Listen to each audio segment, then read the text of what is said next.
Hey, Anthony, have you ever wondered where Niles came from? No, Oh, okay. Want to go back in time to see how Niles started? not really. We're still going. But I don't wanna.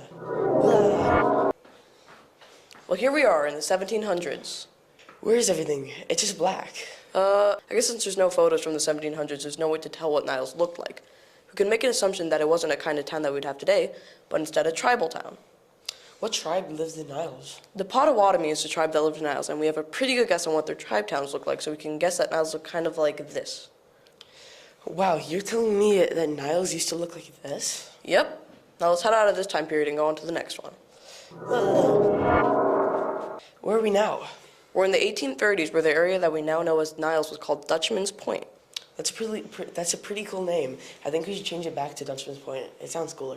Dutchman's Point was settled mostly by Germans, and soon after it was settled, the first building of Niles was created by John Shadegger and Jules Perrin. It was a simple log cabin, but it really started the town we have today. After this, more people started to move into Niles, and by 1838 they had made the first major building in the village, which was a school. Cool. What else happened here, though? Well, nothing really. People just lived their lives here. Anyway, time to go on to the next time period.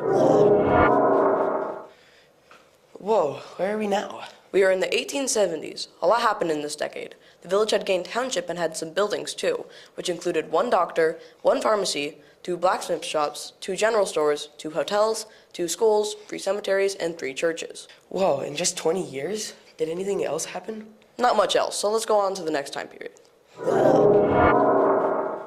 Now we've made it to 1899, and Niles just had their first election. Unfortunately, we don't have any pictures of the election. But who won? The winner of the first election in Niles was a guy named John Huntington, who became the first mayor of Niles.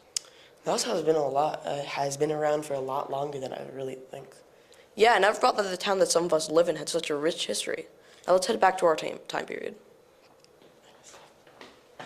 Ugh. Thank God, thank the Lord we're back.